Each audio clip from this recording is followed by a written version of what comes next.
एक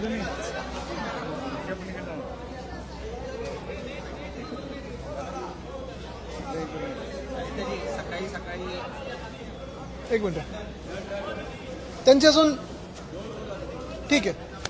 सकाळी सकाळी व्हिडिओ आला याच्यात शिवसेनेचे आमदार आहेत ते व्हिडिओमध्ये दिसत आहेत आणि मोठमोठ्या नोटांचे बंडल त्यात दिसत आहेत. जे तुम्ही ज्याचा उल्लेख करत आहेत ते शिवसेनेचे नाही तर गद्दार टोळीचे आमदार आहेत. शिवसेना ही एकच आहे आणि शिवसेनेच्याच नेत्यांनी तो व्हिडिओ ट्विट केलेला आहे. शिवसेना उद्धव बाळासाहेब ठाकरे शिवसेना ही एकच आहे. गद्दार टोळीचा जो व्हिडिओ ट्विट केलेला आहे हा भयानक आहे आणि म्हणून काल पण मी विचारलं की हा सगळा जो प्रचार सुरू होता आणि आता पण पुढच्या एका आठवड्यात प्रचार जो काही होणार आहे त्या गद्दार टोळीचे जे नेते आहेत गँग लीडर आहेत त्यांनी पण हेलिकॉप्टरमध्ये उतरून म्हणजे काय 1.5 तासाच्या प्रचारासाठी 2 मोठ्या बॅगा नेल्या त्याच्यातून कुठच्या आनंदाच्या शिधाचं वाटप होत होता ते आज टीव्हीवर आलेलं आहे. पण जसं ह्यांचा व्हिडिओ आला तसं छत्रपती संभाजीनगर मधले एक आमदार त्यांचा एक व्हिडिओ आला. अनेक अशा आमदारांचे व्हिडिओ आलेत. मग कोणाच्या जमिनीचं आलं असेल, कोणाच्या पैशाच्या नोटाचं आलं असेल, कोणाच्या दादागिरीचं आलं असेल, कोणी कोणाला मारतानाच आलं असेल.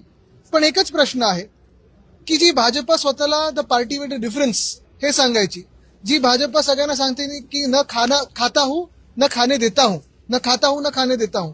मग हे सगळे जे आजूबाजूला घेऊन फिरतात तुम्ही सत्ताधारी म्हणून बसवलेले आहेत, अधिकाऱ्यांच्या डोक्यावर बसवलेले आहेत, जनतेच्या डोक्यावर बसवलेले आहेत, हे कुठच्या धोरणात येतात नक्की की तुम्ही ह्यांचं संरक्षण करता? का ह्यांच्यावर कारवाई होत नाही? काय नाटका होत नाहीयेत? आणि कधीपर्यंत थांबणार तुम्ही? बरं त्या 22 मध्ये ह्यांचं नाव आहे की नाही हे जरा ती 22 ची यादी काढून बघा. एक मराठी संपून घेऊ मग म्हणजे मराठी पूर्ण करू, संपून नाही पूर्ण करू. संतोष देशमुख प्रकरण एक एक एक एक करतो.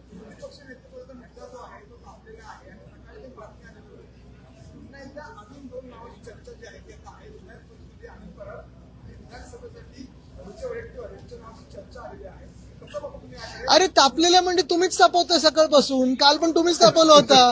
काल दुसरी 2 नावं होती, आज ही 2 नावं आहेत, उद्या दुसरी 2 नावं येतील. आम्ही जे दिलेलं नाव आहे ते एक आहे, ते स्पष्ट आहे, ते कुठेही बदल झालेला नाहीये. बरं दुसरी गोष्ट म्हणजे आता 4थं अधिवेशन आहे.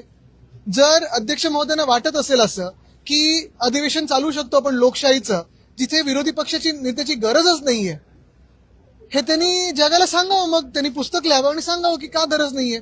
आणि एवढी भीती सरकारच्या मनात का आहे की विधान परिषदेत असेल किंवा विधानसभेत असेल विरोधी पक्ष नेता नसावाच एवढं बहुमत असून देखील एवढी भीती काय आहे त्यांच्या मनात?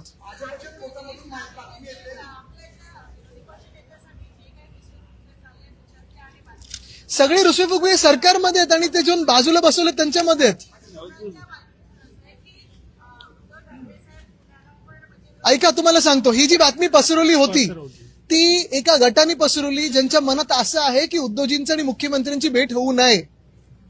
कारण मागच्या वेळी जेव्हा भेट झाली होती तेव्हा बीपी सगळे ते काय कुठे कुठे काय काय झालं होतं त्यांचं ते विचारत आहे ना. पण मुख्य गोष्ट हीच आहे की लोकशाही एखादं असं जेव्हा सदन असतं महाराष्ट्रासारख्या राज्यामध्ये एवढं निवडणूक आयोगाच्या आशीर्वादानं बहुमताचं सरकार आल्यानंतर तुम्हाला एका विरोधी पक्ष नेत्याची भीती वाटते, एका व्यक्तीची भीती वाटते, हे आश्चर्य. हो पण ते सत्तेत ते का घेतील भाजपवाले विरोधी पक्ष नेत्याचं पद?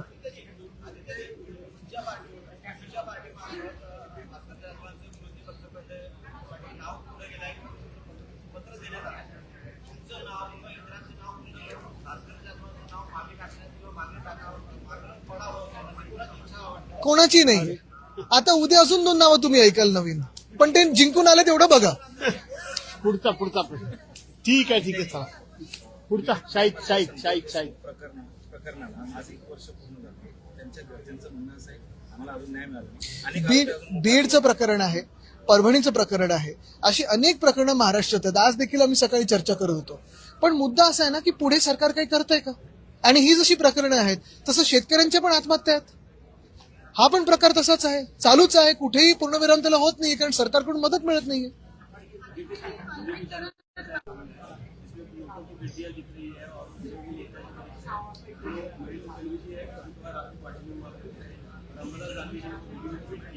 बिल्कुल, आज जो अंबादास दानवे जी ने वीडियो ट्वीट किया है उसमें एक विधायक है जो कैश के साथ दिखाई दे रहे हैं. ऐसे ही कुछ महीने पहले और एक विधायक थे उसी शिंदे गुट के मिंदे गुट के जो ऐसे ही कैश के बैग के साथ बैठे हुए थे। लेकिन सवाल यही है कि भाजपा जो खुद को पार्टी विद डिफरेंस कहलाती है, भाजपा जो कहती है ना खाता हूं ना खाने देता हूं, इन्हीं सारे लोगों के बल पे अपनी सरकार मजबूत तरीके से बचाई हुई है। तो क्या जवाब देगी वो देश को और लोगों को कि ऐसे सारे लोग, भ्रष्ट लोग लेके साथ सरकार चला रही है? मांग करने की जरूरत क्या है? ऐसे लोगों को तो जेल में होना चाहिए। क्या कभी भी आपने देखा है लोकतंत्र में ऐसी बातें होते हुए? परसों भी जो आपने देखा होगा, एकनाथ शिंदे उतर रहे हेलीकॉप्टर से, 2 बड़ी बैगें लेके जा रहे हैं। क्या था उसमें? इतनी बड़ी बैग कपड़ों के लिए, आधे घंटे के प्रचार के लिए?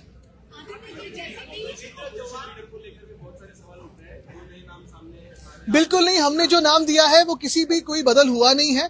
लेकिन ये जो अफवाहें फैलाई जा रही है वो इसीलिए फैलाई जा रही है क्योंकि जो फैला रहे हैं उनके मन में यही डर होता है कि अगर इस सत्र के दौरान उद्धव जी और देवेंद्र जी मिले तो वापस पिछले सत्र में जैसे उनके दिल की जो धड़कनें थी, तेज हो रही थी मिंदे की, वो वैसे ही होती जाएगी। जैसे कि आपने कहा था कि उनके विधायकों में फूट अभी पड़ चुकी है। अभी उद्योग मंत्री उदय सामंत का एक बयान आया है कि वे शिवसेना का एक किताब लिखने जा रहे हैं, मुंबई टू गुवाहाटी, गुवाहाटी टू वाया सोलन। इसके ऊपर सर क्या कहना चाहिए? लज्जा थोड़ी तो होनी चाहिए। इतनी सारी किताब चोरी पे, खुद के चोरी पे अगर लिख रहे हैं तो इससे और यानी ये तो क्या कॉमेडी हो सकता? एक तो सरकाज़म में बोला होगा उन्होंने, लेकिन ये तो लज्जा है ही नहीं। ऐसे लोग किताब लिखे तो दुनिया की बेस्ट सेलर हो सकती है। एक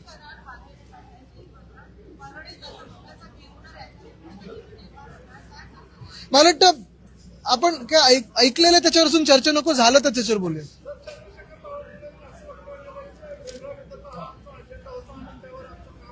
बघा, आपल्याला आठवत असेल जेव्हा मोदी साहेब 2014 मध्ये इथे आले होते महाराष्ट्रात प्रचाराला, तेव्हा त्यांनी सांगितलं होतं मी असेपर्यंत ते होऊ देणार नाही. काही वेगळे प्लॅन असतील तर मला माहित नाही.